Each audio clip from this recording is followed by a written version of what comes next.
Morning everyone, welcome again to the River Church. I'm Katie. Today I'm speaking on the next section of the book of Acts.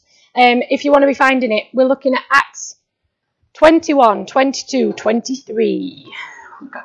Here it is, let's go. Yeah, if you find Acts 21:17, we're going to start from there. But before we really get into the story, I just want to ask you a question. If you had to pick a household item, household object, appliance, that best represents humans, what would you pick and why? So, for example, you might say, well, we could say a dishwasher. A dishwasher has a job, it does a job. Humans, we have jobs, we get stuff done, we're practical, we're functional. You might think, don't like that much. Yeah, we're practical, but also, aren't we like nurturing? So why don't we say an oven? An oven does a job, but it bakes stuff, it bakes food, it provides sustenance, right? Anyone go on? It's okay, I'll go another one. Maybe you think, no, that's very boring. That's all, like, we're more meaningful and creative and expressive, and we're more like a book, or we're more like a piece of art that you might have in your house. There's something more about us. A house plant, go on. Full of life. Brings some people joy. Great. Brings you joy. Great. Phil? A spatula, go on. No, I said and why, Phil. I said and why. Great. I think all of those, to some degree. What? This is why I didn't want to double act. I shouldn't have asked for audience participation. I've done this to myself. Anyway, I think all of those, apart from whatever we just said that I didn't hear at the end, you could make a good case for. But today I'm going to make the argument for a different item we've not said yet. Today I'm going to make the argument that as humans we are most like a mirror. And I'll tell you why in a minute. But first, why does that matter? Did anyone see Barbie last year? The film? Oh, I heartily recommend. If you've not seen it, excellent film, excellent soundtrack. And as I was thinking about this talk, I had one of the songs from the soundtrack going around in my head. It's Billie Eilish's song. It comes at a very poignant moment in the story. I won't spoil it for you, but it says, the title is, "What Was I Made For?" And she says, "I used to know, but I'm not sure now." And the song was massive. It was #1, won a Grammy, won an Oscar. And the song and the film are about what it means to be human. They ask the question, why are we here? What's our purpose? And I think this is an age-old question, one that science has tried to answer, but can't. That's not really the question science is answering. One that cultures and philosophies have tried and failed to answer. But I also think it's a question for right now, if we think about what it means to be human, if we think about AI, and how do we interact with that? And you can get ChatGPT to do a lot of your job, but it also can't tell you how many R's there are in strawberry. Ask it, I'll tell you after. So I think the question of what are we made for is really pertinent. And I think it's a question that the Bible has the answer to. And I think the answer is that we're made to mirror. So I think you're like a mirror. In your very essence, you're made of something shiny. You reflect things. And what you reflect depends on where you are, depends what's around you, depends where the light is. And mirrors can get dusty or even warped, like those funfair ones. But to a greater or lesser degree, they remain reflective. So we, to a greater or lesser degree, we reflect the people around us, we reflect the things that we value and prioritise, and ultimately, we reflect the Lord. So what does that have to do with the next section of our story in Acts? Well, if you find where we're starting at chapter 21, verse 17, we're going all the way to the end of chapter 23:35. And let's just remind ourselves where we are. Paul's been summoned by the Holy Spirit to go to Jerusalem, taking that collection of money that's been donated by the churches, and he's racing to get there ready for Pentecost. But he also knows he's going to end up being arrested when he's there. And so the church leaders try and reason with him. They ask him not to go, but he resolves to continue his journey. He bids them a tearful goodbye. He knows he won't see them again. We heard last week this is the beginning of the end for Paul. He won't start any more churches. He won't be free to travel where he wants as a missionary any longer. But Paul still has a very important role to play. And in looking at that, we're just going to focus in on one verse to kick us off. So if you find chapter 22, verse 11, says, "The following night the Lord stood by him and said, 'Take courage, for as you have testified to the facts about me in Jerusalem, so you must testify also in Rome.'" So this is Paul's role in this part of his life, in this part of his ministry, if you like. His role is to testify. So what does that mean, to testify? It's a legal word. It means to give evidence as a witness. And this is not new for Paul, being a witness. It's been really key to his gospel work so far as he's travelled and planted churches. He's been a witness, but now this role of witness is coming front and centre. So I could have started us off by saying, as Christians, we are called to witness. But I started instead by talking about mirrors. I think because witness and testify, they might sound quite official, or they might already have like connotations in our mind of what it means. Or we might think, well, that's for evangelists, maybe with a capital E. We might think that's for Paul. That was Paul's job. That was what God asked Paul to do. But that's got nothing to do with me. That's not for me. We might hear witness and testify and professionalize it and just think, that's not me. I'm ruling myself out. I want us to see that this is at the heart of what it means to be a Christian, and even, like I'm saying, what it means to be a human. I think we're wired this way. We're made to mirror. So we're going to see in this passage how we can mirror Paul as he mirrors Jesus. Now, like we said, there's 2.5 chapters here. There is quite a lot going on. It's a dramatic story. There are twists and turns. There's all kind of things happen. We're going to try and focus in on 3 things. It's always the way, isn't it? 3 things: gospel culture, gospel communication, gospel confrontation. Yes, they all begin with C. That was Rick. Well done. Thank you, Rick. So we're starting at Ch21v17. Please do have your Bible open. Please be reading this. I won't have a chance to read all of it, but I'll sort of try and sum up the different parts. So Paul arrives in Jerusalem with this group of Gentile believers who are representing the churches across Turkey and Greece, where he's been. He gets a very warm welcome from the church in Jerusalem. They're celebrating what he's been doing. They're celebrating the impact of the gospel. But it very quickly becomes apparent that all is not well. And the church leaders tell him there's a rumour going round about him, both outside the church and, unfortunately, is creeping into the church, and they need him to shut the rumour down. Paul has been falsely accused of abandoning Jewish customs entirely and teaching new believers, new Christians, to do the same. Now, if you actually read Paul and read his letters, we know this is not true, but rumours are powerful, aren't they? And the church leaders are very nervous about what's going to happen when people realise that Paul's in town. But they've come up with a plan. So they've got to basically, it's a bit of a PR exercise for Paul. They're like, your reputation's not great. Could you just do this thing? Make good with people. Show that you're still friendly towards these customs or traditions. So there are 4 men in the church who've taken a vow, and they're going to complete a purification ritual. In verse 23, it says they are under a vow. And the church leaders are wanting Paul to join with them and also to fund part of this ritual, which is to go to the temple and make sacrifices. And they're asking him to do that to show, publicly, that he's still okay with Jewish tradition and Jewish custom. And in the text here, it doesn't really give us a verdict or a judgment. Luke, who's writing this, doesn't say this is a great idea. Doesn't say this is a bad idea. So it's worth us just pausing and asking, is this shrewd? Is this smart? Is this a good PR exercise from the church leaders? Is this coming from a place of fear? We don't know. We can see Paul's response. He agrees. So Paul decides he's happy to oblige. Paul decides clearly that this is not in any way a spiritual compromise for him. This is not in any way conflicting with what he's believed and teaches about who Jesus is and about how we're supposed to live as Christians.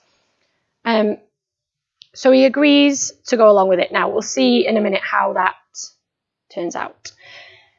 What I want to pause and think about is how is Paul mirroring Jesus here? So there are so many times in the Gospels, there are so many things we could talk about where Jesus is perceived as a threat to custom or tradition. Lots of things, from the way he speaks to children, from the way he touches the sick and the spiritually unclean. The one I'm thinking of is where Jesus heals a man's hand on the Sabbath day. And in a very similar place, it describes Jesus' disciples on the Sabbath day walking through a field picking grain.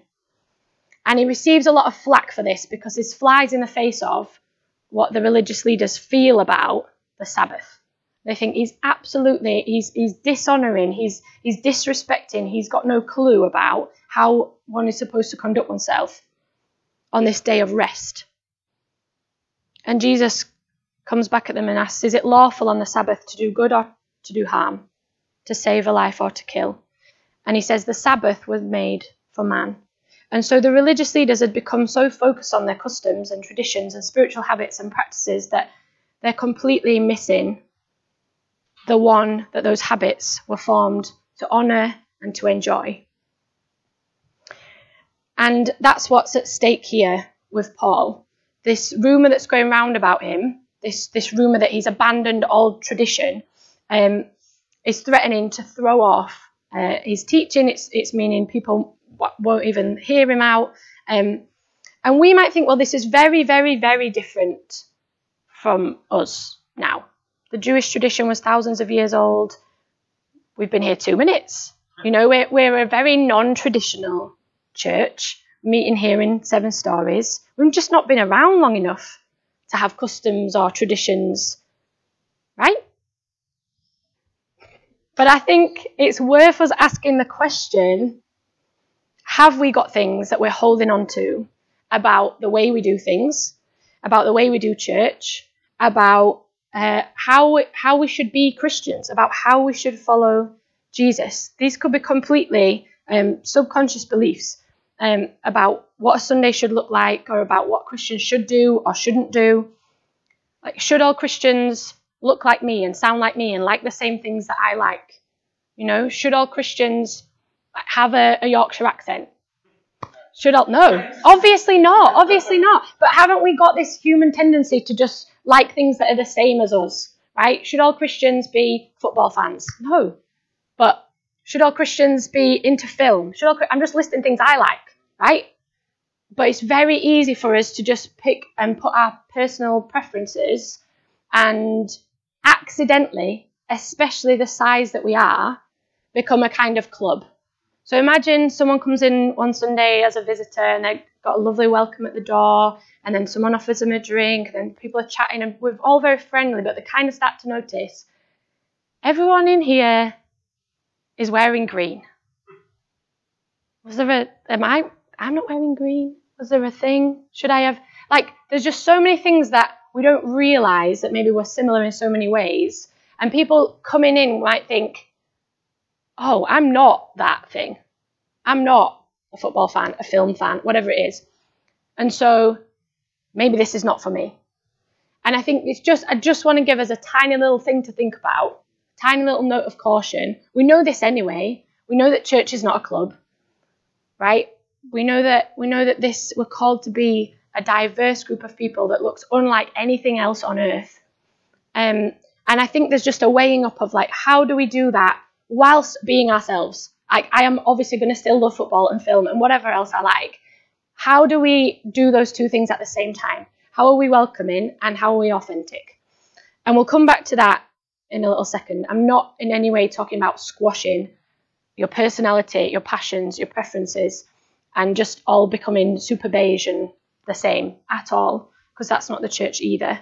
So yeah, we'll pause and we'll come back to that in a second. We were thinking about this in home group from a slightly different angle. We were thinking about the story of Zacchaeus, and we were asking, who are the people who we would write off, but Jesus would not? And I think if we have ideas about, well, Christians should dress this way, or Christians should be into this kind of thing, or Christians shouldn't swear or smoke, or whatever these cultural assumptions we made about what being Christian is or isn't, I think can easily put up barriers that we're not meaning to put up at all, and we would never want to put up if we actually stopped and thought about it. So we had a really interesting discussion at home group about, who is it that we are accidentally, without thinking about it, just writing off? And in doing that, have we made God small, and have we put him in a box? And have we said, oh, well, never them? So yeah, and we'll come back to how do we then joyfully be ourselves. We'll come back to that in a second. But yeah, just something to think about. Are our customs overtaking the culture of the gospel, which is never what we'd want to happen, but can be easy to slip into? So that's thinking about how the gospel interacts with culture. And now we're going to look at how we communicate that gospel. So I said we'd find out how well it went. So Paul agrees to do this thing. He agrees to go to the temple. He agrees to join in with the purification thing.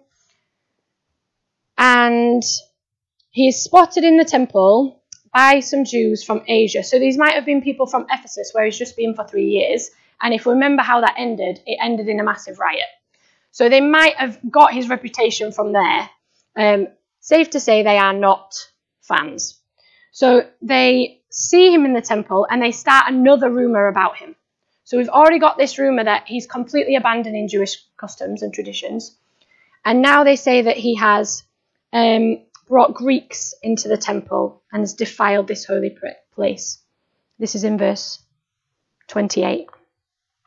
Now, in the temple at that time, there were sections. There were outer courts and inner courts. And depending on who you were, you could go in different places. And historians and archaeologists have found signs in multiple languages that clearly mark the point at which Gentiles, non-Jewish people, had to stop. And they clearly said, if you go past this sign and you're not Jewish, you are ensuring your own death. They were very, very, very clear. So this charge against Paul is very serious, that he's allowed Gentiles, non-Jewish people, to come past that point into the Holy Temple is really serious. Now, it's completely false, the charge, but still, the crowd go absolutely mad. They completely kick up. It says in verse 30, then all the city was stirred up, and the people ran together. They seized Paul, dragged him out of the temple, and at once the gates were shut. And then verse 31 says, they were seeking to kill him. So this has gone kind of the same way things ended up in Ephesus. And it gets the attention of the local Roman officer. He's called the tribune. And he comes down with some soldiers and figures out that Paul's in the middle of all this chaos. So Paul's the one he's going to unrest. He can't get to the bottom of it in the middle of the crowd there. So he pulls Paul out and arrests him.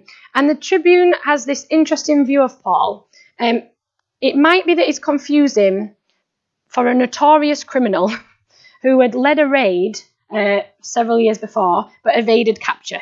So it's this guy who threatened to overthrow the city, had all these men with him, but suddenly mysteriously disappeared. And the tribune, when he arrests Paul, basically thinks this is that guy, mysterious, criminal, evasive, notorious guy. As Paul's being dragged out of there by the soldiers, they actually have to carry him out because the people are trying so hard to get to him. He asks to address the crowd, which would not be my response. I'd be like, great, take me out, take me away. But Paul's like, can I please speak to the crowd? And so he addresses them and he tells them the story of his conversion. So if you look from chapter 22, this is Paul giving the story of his conversion, the story that we might be familiar with of him on the Damascus road, where a great light from heaven shines around him. If you look at 22 verse 7, I fell to the ground and heard a voice saying to me, Saul, Saul, why are you persecuting me? And I answered, who are you, Lord? And he said to me, I'm Jesus of Nazareth, whom you are persecuting. So Paul tells the crowd of his encounter with Jesus, and subsequent, he went blind because of this great light and this vision, and he was led to meet a guy called Ananias, who was terrified to meet Paul because Paul had this horrible reputation because he'd been around persecuting Christians, but the Lord had told Ananias to meet with Paul. So it says in verse 12, and one Ananias, a devout man according to the law, well spoken of by all the Jews who lived there, came to me, and standing by me said to me, Brother Saul, receive your sight. And at that very hour I received my sight and saw him. And he said, the God of our fathers appointed you to know his will, to see the righteous one, and to hear a voice from his mouth. For you will be a witness for him to everyone of what you've seen and heard. And now why do you wait? Rise and be baptized, wash away your sins, calling on his name. So what's really, really interesting about Paul's story, obviously it's a dramatic conversion story. It's wonderful in and of itself. This is not the only time it turns up in the book of Acts. It turns up in chapter 9, it turns up in chapter 26. And if you want some homework, you can play a good game of spot the difference with this story. So if you read the accounts in those 3 places, they have different emphases. And this is really, really, really smart by Paul. So this crowd who've just been about to kill him, the soldiers have tried to kind of cart him out of there, and he's like, no, please let me speak to them. So the soldiers are kind of guarding him as he stood at the top of these steps. And he tells them this story of meeting Jesus, being blind, receiving his sight again, and then completely his life turning around. The key things you can spot about this version is he tells it in a way that is going to connect best with his audience. It's really smart. He starts speaking to them, it says, in the Hebrew language. And it says, brothers and fathers, hear the defense I now make before you. When they heard that he was addressing them in the Hebrew language, they became even more quiet. So this is a crowd that sort of 30 seconds ago were beating him, trying to kill him. And now he speaks to them in their language and they're quiet, even more quiet. Even the way there he describes Ananias, it's a very smart way of describing him, a devout man according to the law, well spoken of by all the Jews. He's playing up his love of Jewish people, his love of that city, because he talks about growing up in the city. He talks about the Jewish leaders that he trained under. He calls them brothers and fathers, these people who were trying to kill him. He says after this, he came right back to the temple where he hears the voice of the Lord again. So he's really honing in on what are the bridges, what are the points of connection that I have with these people? How can I best speak to them in a way that they will hear, in a way that honours them, in a way that shows them, I know you, you know me, we have these things in common, and let me tell you now what I've seen. So again, this is Paul mirroring Jesus really well in the wisdom of how he communicates with people. I've been listening to a podcast recently, it's really good. It's called The Surprising Rebirth of Belief in God. I'm only on, I'm on about episode 15. So far, up to episode 15, I really recommend it. It's great. It's looking at like UK culture in the last 30-ish years, how we've gone from this culture of new atheism being really prevalent to people being a lot more spiritually open. And in one of the episodes, they had a guy on who's written a book called The Surprising Genius of Jesus. He's Peter J. Williams. And he was talking about how Jesus is, in his opinion, the greatest short storyteller of all time. So he talks specifically about the parable of the prodigal son. And he says this is a 400-word story. And yet in that 400-word story, there are so many things going on, it's unreal. He starts with, a man had 2 sons. Which immediately, if you're hearing this story and you're Jewish and you know your scriptures, there are so many things that sparks off in your mind about stories throughout Genesis, throughout the Old Testament. But there are things that, if you're not coming from that background, you can connect with, just parents and sons, sibling rivalry. There's this emotional resonance with people. So Jesus, as he teaches, obviously, he's a genius. The word is bandied about too much, but he communicates in a way that will connect with people. And so that's what we want to mirror. And we've been practicing this actually in home groups. When we've been doing our Bible studies, one of the first things we do once we've read the passages, we retell the passage in our own words. And at the end of our Bible studies, we ask, who can I tell this to? And so part of that is us trying to find these points of connection, trying to find how do I put this ancient text, this eternal truth that's in here, the words from God, into something that feels natural to me to say to a person at work, to someone in my family, to someone I bump into in the street. We want to be people who communicate the gospel wisely in a way that connects with people. Now, it's worth pointing out, and again, we'll come to this in a little bit, not everybody responds to that well. Not everybody who heard Jesus, like some people walk away from Jesus, this teaching is too hard. Some people reject him completely. He says things and they're like, this guy is weird. And that's the greatest communicator of all time, the greatest short storyteller of all time. And it's the same here with Paul, we'll see in a minute. But our job is not to be worried about people's response or reaction, but to honestly mirror the truths that we know and have seen, and to do that in a way that's smart, to do that in a way that connects with people. So how do the crowd respond when Paul's done his really excellent, really smart speech? So it ends with that he'd come back to the temple. So we're in chapter 22, verse 21. He comes back to the temple, and it's saying that means the Lord, said to me, "Go, for I will send you far away to the Gentiles." Verse 22 says, "Up to this word they listened to him. Then they raised their voices and said, 'Away with such a fellow from the earth, for he should not be allowed to live.'" And then they basically try and stone him. They throw a load of dust everywhere, which I think is because the soldiers are all still there, so they don't. But I think they would have stoned him. So this is far more than they can handle. And again, it links back to not putting God in a box. Because they've heard, we get this, we're hearing the story, but God could not possibly love the Gentiles. They just can't wrap their heads around that. It's so offensive to them. So the soldiers, again, pull Paul out of there. And the tribune now is like, right, we need to try and get to the bottom of this. Goes to the standard Roman procedure, which would be to torture the prisoner. And this is, honestly, this section here, so this is verse 22 to 29, is like something from a film. It's like incredible. They literally tie him up, and as they're about to torture Paul, if you look at verse 25, he just throws this line, and I just think he knows exactly what he's doing. He just throws this line and says, "Is it lawful for you to flog a man who is a Roman citizen and uncondemned?" So it's like there's no record of him fighting the soldiers. There's no record of, he just, at the time, just points out, "I don't think you're allowed to do this. I'm a Roman citizen."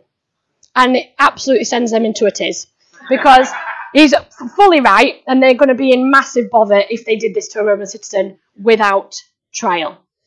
And so I think there's encouragement for us here as well, in that both what Paul's just done in speaking to the Jewish crowd and using those points of connection, because he was a learned Jewish man, and also he's kind of got this ace card of, "I'm a Roman citizen," to get him out of trouble here. The Lord has done all that on purpose. Every part of Paul's story, where he was born, where he was raised, all his learning, everything up until his conversion and everything since, has been for the purposes of God, has been for the spread of the gospel, has been for our benefit now, able to read Paul's story and Paul's letters. Every single part of his story has been put together with purpose. And that's so like Jesus, who speaks from the perspective of eternal God, we heard in our worship, and fully man.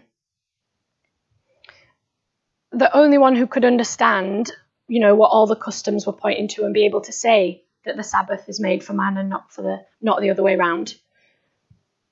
But also a man walking around hungry with his followers as they're picking grain, as they're getting themselves into bother, but he knows that feeling of hunger. Jesus, in this unique position of fully God and fully man, uses it for God's glory, for the glory of his Father, and for our good. And everything that God has woven into our stories can be used for God's glory and our good. That's his promise to us, that's how he'll work it in. So how can we offer all parts of our history, all parts of our story, our personality, our gifting, the things we like and don't like, if we're into football and film or not, for his purposes, not to put up walls or siphon ourselves off into clubs, into tribes, but to build bridges for the gospel. I think there's a great invitation here to see our story, the bits of it that we're pleased with and proud of, and the bits of it that are difficult and painful, to see our story in the hands of the greatest storyteller of all time. I think there's so much hope and comfort, and comes back to this point of what are we here for? What is our purpose? We're made for his glory. We're made to mirror him, even in ways that we might not expect. So we see that in Paul. We see him trying to build this bridge with the Jewish crowd, and we see him using his Roman citizenship to get him out of trouble, which is smart. So we've talked about culture and we've talked about communication, and now we're going to see, we've started to see already, confrontation. So if we go back to the story, the Tribune is in an absolute tiz because he almost did something really terrible, and if someone finds out, he is done for. So he thinks of a different plan, right? Torture, not an option. So it says in chapter 22, verse 30, on the next day, desiring to know the real reason why Paul was being accused by the Jews, he unbound him, commanded the chief priests and all the council to meet, and he brought Paul down and set him before them. So the Roman tribune is like, right, I don't know what's going on, need to get to the bottom of it. Let's have all the religious leaders meet, and they can hear him out, and we can try and figure this out. Try and have some clarity. And again, this is like something from a film, what's about to happen. So Paul says one sentence. It really can't even get going. In chapter 23, it says, brothers, I have lived my life before God in all good conscience up to this day. That's as much as he gets to say. And then a voice from somewhere says, strike him on the mouth. So whoever's nearest Paul strikes him on the mouth to shut him up, basically. And Paul responds, and again, we don't get to hear the opinion of Luke as whether Paul should have said this or not, but Paul responds with, the Lord will strike you on the mouth, you whitewash wall. And the whitewash wall at the time is like, if you had a dodgy wall or a fence or whatever, but you weren't actually going to bother fixing it up, you just paint it. Try and convince yourself that it's fine. And it's not, it's still going to crumble. Maybe we still do it now. DIY is expensive. So he's like, the Lord will strike you on the mouth, you whitewash wall. Turns out that the instruction had come from the high priest, who does not get talked to like that by anybody. So Paul apologises. Paul says, I did not know, brothers, that he was the high priest. For it is written, you shall not speak evil of a ruler of your people. So he does apologise. And commentators have got different opinions or ideas about how did Paul not know that it was a high priest that had said it. So either like there was a whole crowd of people and the voice just came from somewhere and he just didn't see who said it, or like it's a very hastily gathered together meeting, so maybe high priest isn't in his obvious high priestly garments. Some people saying Paul, his eyesight's going at this point, so he just might have seen that he was a high priest. Some people say, my favourite interpretation is that Paul is obviously being sarcastic and like, oh, I didn't realise that was a high priest that said that to me. The implication being like a high priest would never. A high priest would not speak in such a way. Yeah, and again, we don't know. Is Paul right to do this? Is Paul not right to do this? We don't know. And at this point, so Paul said maybe one sentence and then he's threatened the high priest. Then he's apologised. And at this point, he basically just gives up on what we came here for. Gives up on defending himself, maybe realising if that guy's in charge, we're not going to get anywhere. So he basically said something that he knows is going to be really inflammatory and watches as the meeting descends into chaos. So if you look at verse 6, he says, now when Paul perceived that one part were Sadducees and the other Pharisees, he cried out in the council, brothers, I am a Pharisee, a son of Pharisees. It is with respect to the hope and the resurrection of the dead that I am on trial. And when he had said this, a dissension arose. So basically he knows this is something that really these guys love to argue about. They have completely different opinions on. So he just says something he knows is going to kick everything off. And yeah, again, it turns violent. So it says, I told you it's like something from a film. Verse 10, and when the dissension became violent, the tribune, poor guy, afraid that Paul would be torn to pieces by them, commanded the soldiers to go down and take him away from among them by force and bring him into the barracks. And this is where our verse that we started with comes in. When we said the following night, the Lord stood by him and said, take courage. So now we see why he's having to take courage. as you have testified to the facts about me in Jerusalem, so you must testify also in Rome. So in all this chaos, in all this backwards and forwards, in all this, what are we even doing here? No one's even listening to me. No one's even getting it. Now I'm arrested. In all of this, this is the Lord's plan. You've testified in Jerusalem. You're going to testify in Rome. He's not gone wrong anywhere in the fact that he's ended up arrested. Take courage. And he does need courage because there's about to be another dramatic event. The next day, over 40 Jewish men make a pledge not to eat until they have killed Paul. Yeah, things are just escalating. So they plan this ambush. So they go back to the council and they say, if you get the tribune to bring Paul down again, we're going to jump him on the way. And it's going to be over. Fortunately, Paul's nephew overhears the plot being formed, quickly goes to the barracks and warns Paul, who sends him along to the tribune, who honestly must be completely tearing his hair out. So the tribune decides, I'm getting this guy out of Jerusalem. The tribune writes a very carefully crafted letter that doesn't mention anything about the awkward almost torture thing. And he's like, this guy, it's all kicking off. I need to send him to you. And he essentially ships him off under armed guard to the Roman governor, Felix, who agrees to give Paul a hearing. And we'll get into that next week. So again, just looking at this last part about confrontation. How are we seeing Paul mirror Jesus? Because there are some times when Jesus, he commands his followers, shake the dust off. If you go somewhere you're not well received, you just shake the dust off and you move on. There are times where Jesus is on trial and accused and he remains silent in the face of confrontations. There are times where Jesus, when he's in the temple and he sees what the temple has become and he sees that it's been profaned and he sees that it's become just about making money, where he turns tables, where he has a whip in his hand. So Paul and his, sassy comments to the high priest, or Paul and his patient awaiting to be heard by the governor, are mirroring Jesus. And it's worth us asking, when for us is it better not to engage? When are confrontations actually not going to get us anywhere? How do we disagree with people well? But I think the biggest thing I want us to remember is that we are not responsible for people's reaction. If we are just mirroring what we have seen, if we are just reflecting back who we know Jesus to be, yes, we want to be smart about it. Yes, we want to use our own personalities and interests. And yes, we want to find those points of connection. But even if you look back at Paul's own testimony, this dramatic event where he sees this blinding light, if you look back at 22 verse 9, he's just heard the voice of the Lord, but it says, now those who were with me saw the light but did not understand the voice of the one who was speaking to me. At that time, the Lord spoke to Paul and not to the people around him.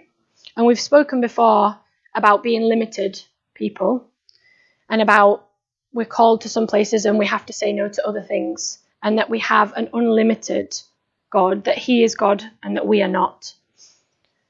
And so I think I just want this to be not a heavy message, and this is why I wanted to start with that place of being a mirror,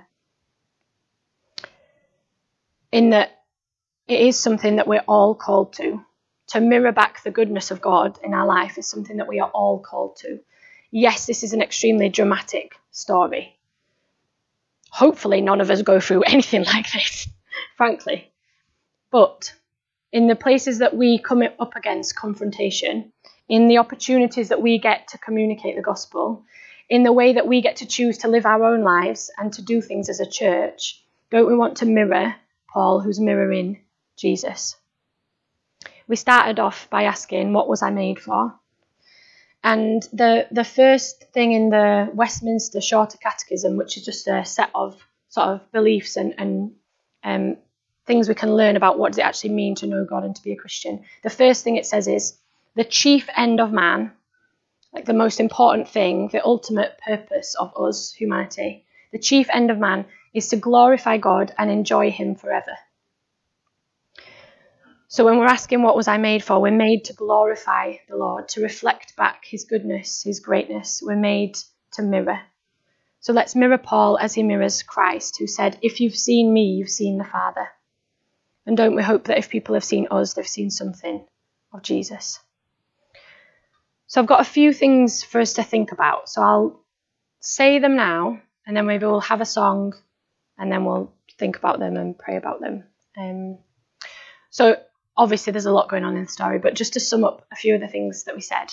So what is our culture? So both personally in our own lives, what customs might we be holding on to that aren't central to the gospel? Or who are we potentially writing off without even realising it? And then it comes to communication. How is the Lord using your unique story? What points of connection can you find? And who can you reflect his goodness to? And then if we think about confrontation, where have you come up against challenge, or where have you become discouraged? And you might just want someone to stand with you and pray with you about things that are feeling a bit difficult. And then in this big idea about being a mirror, I said right at the top, mirrors can get dusty, or they can become warped. So is that the way that we're feeling? Would you discount yourself from being a witness? Can you own that you are made to mirror? So we'll have some time in a minute to think and to pray. So I'm just going to hand over to Rick.